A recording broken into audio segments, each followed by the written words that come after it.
আসসালামু আলাইকুম। ডেইলি লিমন ব্লগে আপনাদের সকলকে আবারও স্বাগত জানাচ্ছি। চলে এলাম নতুন আরেকটি ভিডিও নিয়ে। এখন বৈশাখ জ্যৈষ্ঠ মাস, কৃষকদের ধান কাটার সিজন। তাই আমাদের গ্রামের বাড়িতে আমাদের ধান কাটা শুরু হয়ে গেছে। সেজন্যই আমি আজ শুক্রবার আমাদের গ্রামের বাড়িতে আসলাম। গ্রামের বাড়িতে আমার ব্যক্তিগত অল্প কিছু জমি বন্ধক নিয়ে আছে। মূলত ওই জমির ধানগুলোই আজকে কাটা হয়েছে এবং বাড়িতে মাড়াই করা হবে।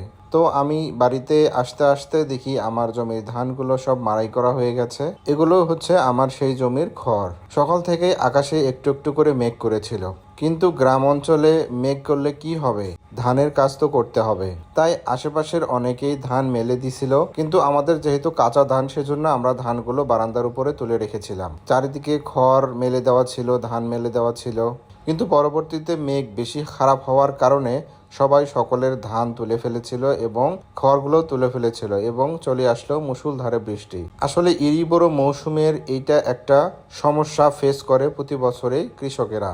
এই ধানটা বৈশাখ জ্যৈষ্ঠ মাসে আসে এবং এই সময়টাতে ঝড় বৃষ্টি এগুলো লেগেই থাকে। কৃষকদের এই সিজনের ধান নেওয়াটা অনেকটা চ্যালেঞ্জিং হয়ে ওঠে। আপনারা মিডিয়ার মাধ্যমে অবশ্যই জেনেছেন যে বাংলাদেশের অনেক জায়গায় বন্যার কারণে অনেক ধান পানিতে ডুবে গেছে এবং কৃষকেরা অনেক ক্ষতির সম্মুখীন হয়েছে। আমাদের এই অঞ্চলে তেমন বড় ধরনের বন্যা না হলেও নিচু যে জমিগুলো, সেই জমিগুলো অলরেডি বন্যার নিচে তলিয়ে গেছে। আজ আমার যে জমির ধানটা মাড়াই করা হয়েছে, এই জমিতেও বন্যার পানি উঠেছিল। আলহামদুলিল্লাহ, পুরোপুরি ধানের গাছগুলো বন্যার পানিতে ডুবে যায়নি, যার কারণে আমার এই ধানগুলো আলহামদুলিল্লাহ অনেক ভালো আছে। আর দেখতেই পাচ্ছেন আমার বাড়ির ভিতরের অবস্থা। বৃষ্টির কারণে পুরো বাড়িতে পানি দিয়ে সয়লাব হয়ে গেছে। আমার এই আম গাছটি দেখতে পাচ্ছেন, এটি একটি 12 মাসি আম গাছ।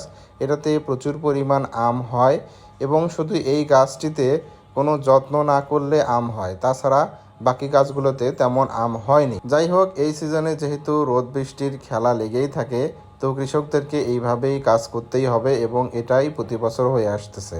বৃষ্টি চলে যাওয়ার পর অনেক সুন্দর রোদ উঠেছিল, তাই সবুজ ভাই আমাদের যে কাঁচা ধানগুলো আছে সেগুলো আমাদের খুলিতে মেলে দিল। এই সিজনে আসলে এরকমই হয়, অনেক মুষলধারে বৃষ্টি হয়, আকাশ ক্লিয়ার হয়ে যাওয়ার পরে অনেক সুন্দর রোদ ওঠে, যেমন আজকে রোদ উঠেছে।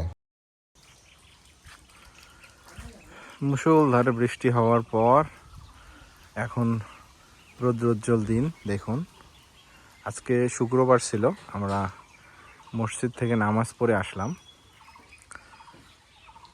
বৃষ্টি হওয়ার পরে এখন রোদ উঠছে। আসলে এই মৌসুমে এই ধরনের ঘটনা খুবই কমন, কারণ এখন বৈশাখ মাস চলতেছে। এই সময়টাতে ধান কাটা শুরু হয় এবং ঝড় বৃষ্টি এবং ধান কাটা একসঙ্গেই আর কি লেগে থাকে গ্রামে। আর এটা হচ্ছে আমাদের কাঁঠাল গাছ। কাঁঠালের সাইজগুলো এবার ছোট হয়েছে, বাট অনেক কাঁঠাল ধরছে আলহামদুলিল্লাহ। আজকের ভিডিও এই পর্যন্তই। আমার ভিডিও কেমন লাগলো অবশ্যই কমেন্টস করে জানাবেন। আর আমার এই ধরনের ভিডিও প্রতিনিয়ত দেখতে চাইলে আমার ফেসবুক পেজটি ফলো করে দিয়ে আসবেন এবং আমার ইউটিউব চ্যানেলটি সাবস্ক্রাইব করে দিবেন। সবাই ভালো থাকবেন, সুস্থ থাকবেন। আল্লাহ হাফেজ।